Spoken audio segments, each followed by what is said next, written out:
Salutations à vous, amis des ordinateurs sans interface graphique.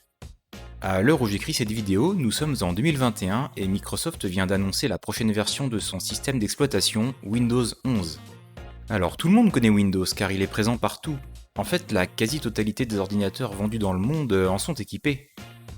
D'après les statistiques Steam, il représente même 96% de part de marché, c'est ce que l'on peut appeler une position dominante. Mais avez-vous connu ce qu'il y avait avant Windows ? À une certaine époque, chaque constructeur d'ordinateur proposait son propre système d'exploitation spécifique, et un peu à la manière des consoles, chaque logiciel était conçu pour un modèle bien précis. Ce n'est qu'au cours des années 80 et jusqu'au début des années 90 que le marché s'est progressivement unifié vers les compatibles PC. Cette architecture héritée de l'IBM PC et copiée par de nombreux constructeurs est devenue le standard dans les années 90. Avec elle, un système d'exploitation s'est rapidement imposé, le DOS. Alors c'est un peu compliqué car techniquement le terme DOS, ou Disk Operating System, désigne de nombreux systèmes totalement indépendants et même souvent concurrents les uns les autres. En fait, on pourrait même dire que c'est un sacré bazar car il n'existe pas moins de 60 versions de DOS listées sur Wikipédia. Néanmoins, par abus de langage, DOS se réfère souvent à MS-DOS qui est la version commercialisée par Microsoft. Personnellement, lorsque j'ai découvert l'informatique dans les années 90, c'était avec MS-DOS que j'ai commencé, probablement la version 6.22 qui est encore aujourd'hui la dernière disponible sauf si on installe Windows. Aujourd'hui, MS-DOS est grandement obsolète et il ne reste à ma connaissance qu'un seul concurrent encore maintenu, FreeDOS. On le trouve parfois sur certains ordinateurs neufs vendus sans Windows ou sous forme de package pour les mises à jour de BIOS ou de firmware divers et variés. Et pour les ordinateurs modernes ou les machines virtuelles, il est possible de l'installer depuis un Live CD ou un Live USB et une disquette de démarrage est même disponible pour les vieilles machines. Une particularité importante de FreeDOS, c'est qu'il est libre et gratuit. Sa licence GNU permet à n'importe qui de l'utiliser, le modifier et le redistribuer un peu comme Linux. Il promet également une compatibilité avec MS-DOS, ce qui permet, en théorie, de faire tourner tous nos logiciels et nos jeux favoris. Sur papier, il s'agit donc d'un excellent successeur pour MS-DOS, c'est pourquoi j'ai toujours eu très envie de le tester, et c'est ce que je vais faire. Alors la version stable officielle est la 1.2, mais je vais utiliser la version 1.3 RC4 car la 1.2 est trop buggée dans VirtualBox. Or, je vais pouvoir faire des tests en VM en plus du matériel réel. Pour cette vidéo, je vais faire appel à mon fidèle ordinosaure sauvé de la déchetterie qui a un Pentium 120 MHz et 24 Go de RAM, ce sera un parfait candidat. Comme cet ordinateur ne peut pas booter sur CD-ROM, j'utilise une disquette FreeDOS. Une fois le système démarré, je pourrai lancer l'installation à partir du CD.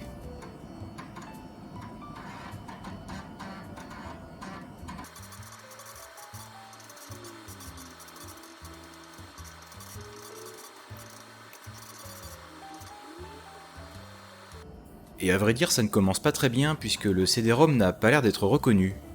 Bon, je m'en doutais un peu car j'ai gravé FreeDOS sur un CD RW, c'est-à-dire un réinscriptible, et je soupçonne que le lecteur CD ne les supporte pas. Comme je n'ai pas envie de devoir commander des CD et attendre une semaine pour les recevoir, eh bien tant pis, je vais simplement brancher un autre lecteur. Et en effet, avec ce nouveau lecteur, eh bien, le CD-ROM est maintenant reconnu. Visiblement, FreeDOS propose soit une installation basique ou alors une installation full avec des applications tierces. Je vais faire une installation basique principalement pour des raisons d'espace disque. En effet, je rappelle que mon disque dur a une capacité de 800 mégaoctets, or l'installation full nécessite 225 mégaoctets, ce qui représente beaucoup. L'installation basique demande 12 mégaoctets, ce qui est beaucoup moins, mais toujours plus que MS-DOS 6.22 qui lui n'occupe que 4,5 mégaoctets.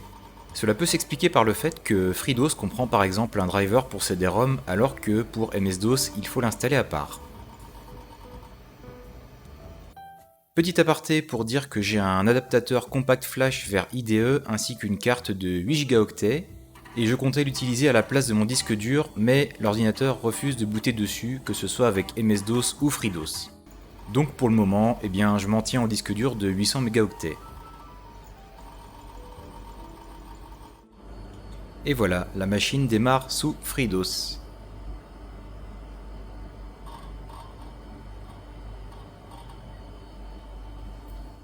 Encore un petit aparté. Il y a quelque temps, j'ai acheté ce boîtier VGA to USB qui permet, comme son nom l'indique, de capturer un flux VGA. Je comptais beaucoup dessus pour faire mes vidéos, mais il s'avère que c'est une véritable catastrophe.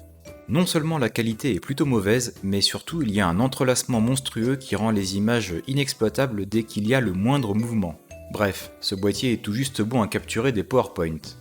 Donc pour la suite de la vidéo, je vais devoir continuer à filmer mon écran, mais je vais aussi tricher un peu pour certains passages qui seront des captures sous VirtualBox. La première chose qui me surprend agréablement sous FreeDOS, c'est qu'il y a le rappel de commande. Autrement dit, un appui sur la flèche haut permet de retrouver la dernière commande exécutée, et ça c'est vraiment confortable, même si ça ne conserve pas les commandes après un reboot. Il y a aussi l'autocomplétion, ce qui permet de commencer à taper une commande ou un nom de fichier et d'appuyer sur Tab pour l'autocompléter. Un autre bon point est qu'un driver pour lecteur CD-ROM est déjà présent et un menu de démarrage permet d'activer la gestion de la mémoire étendue. Le système possède un gestionnaire de paquets qui permet d'installer des tas de logiciels sympathiques comme par exemple Vim. Moi qui suis un Linuxien, je suis très content de retrouver Vim et je peux voir qu'Emacs est également disponible. Il y a aussi curl, Lynx et SSH. FreeDOS supporte le TCP/IP pour le réseau, mais je ne suis pas parvenu à le faire fonctionner car le wiki officiel mentionne FDNet, un paquet qui a été retiré de la version 1.3 RC4 pour des problèmes de licence. Bon, tout ça c'est bien joli, mais moi j'utilise mon ordinosaure pour jouer. Je suis donc impatient de voir si FreeDOS permet de faire tourner mes jeux favoris. D'habitude je montre toujours Jazz Jackrabbit, mais cette fois je vais essayer de varier un peu. Allez, c'est parti pour Doom.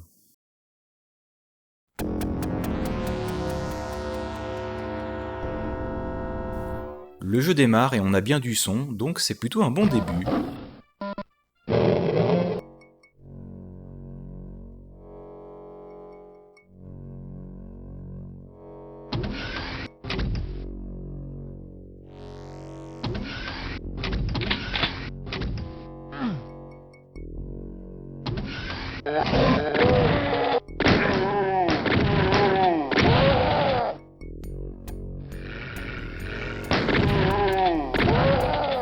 Bon, et bien ça m'a l'air parfait, premier test réussi. En même temps, je suppose que tout le monde doit tester Doom en premier, donc heureusement qu'il est supporté.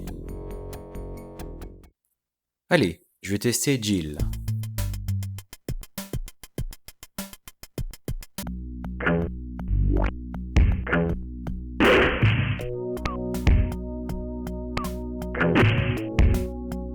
Là encore, ça m'a l'air tout bon, pas de bug audio et jouabilité parfaite. Alors le son dans Jill est extrêmement fort et saturé, mais je corrigerai ça au montage donc vous n'entendrez pas normalement. Essayons maintenant Little Big Adventure.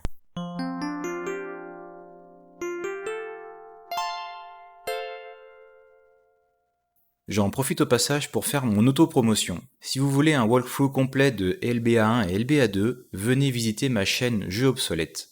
Une notification doit d'ailleurs apparaître à côté de cette vidéo. Alors déjà, bonne nouvelle, il y a la musique du CD-ROM dans le menu principal. Allez, testons un peu le jeu.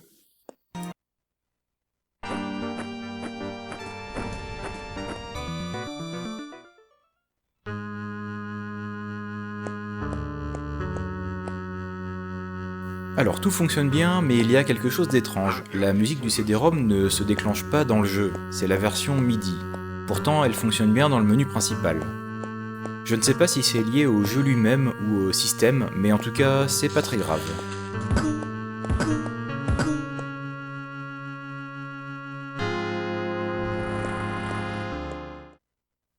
Un autre jeu Adlin Software maintenant, Time Commando.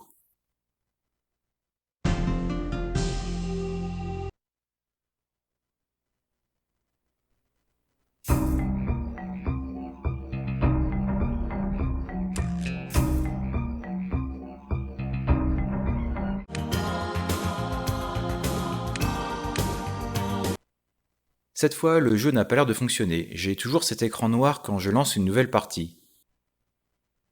Et ce qui est bizarre, c'est que Ctrl-Alt-Sup ne reboote pas la machine mais quitte le jeu proprement, je ne comprends pas. Bon, il est temps d'essayer Duke Nukem 3D.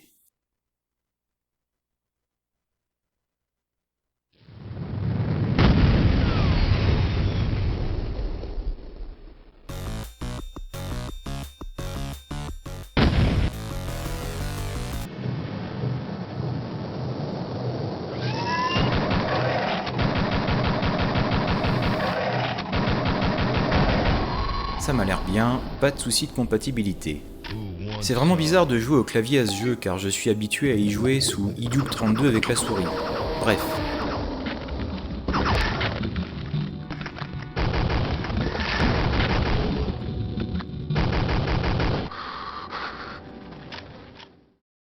Alors, je vais maintenant tester un jeu dont je n'ai jamais parlé jusqu'à présent, Screamer 2. Contrairement à ce que laisse penser le titre, ce n'est pas un jeu d'horreur, mais un jeu de course de voiture orienté arcade. Malheureusement, il ne fonctionnera pas car il ne détecte pas le CD, et je soupçonne que le jeu utilise une sorte de DRM non compatible avec FreeDOS. Le bilan de tout cela, c'est que sur 6 jeux testés en vrac, j'en ai 2 qui ne fonctionnent pas, et c'est bien dommage. Et je précise que j'ai vérifié qu'il fonctionnait bien sous MS-DOS 6.22 sur la même machine. Alors pour conclure, que puis-je dire sur FreeDOS ? Déjà, je suis content d'avoir enfin pu le tester sur du matériel authentique en plus et j'apprécie beaucoup les améliorations apportées au shell et tous les logiciels optionnels que l'on peut installer. Croyez-moi, quand on fait du Linux depuis 15 ans, c'est très dur de retourner sous MS-DOS ne serait-ce que pour l'absence d'autocomplétion. Je rajouterai aussi que pouvoir utiliser Vim sous DOS, c'est vraiment la classe. D'ailleurs, il faudra que je regarde si on peut l'installer sous MS-DOS. Cependant, je regrette un peu que la compatibilité ne soit pas parfaite. Je vais me garder une disquette de côté et je jetterai sûrement un coup d'œil quand la 1.3 stable sera sortie, mais en attendant, je vais réinstaller MS-DOS pour pouvoir jouer et bidouiller. Dans tous les cas, je vous remercie d'avoir regardé cette vidéo. Si elle vous a plu, je vous invite à laisser un pouce bleu, un commentaire, ça fait toujours plaisir, et je vous dis à bientôt.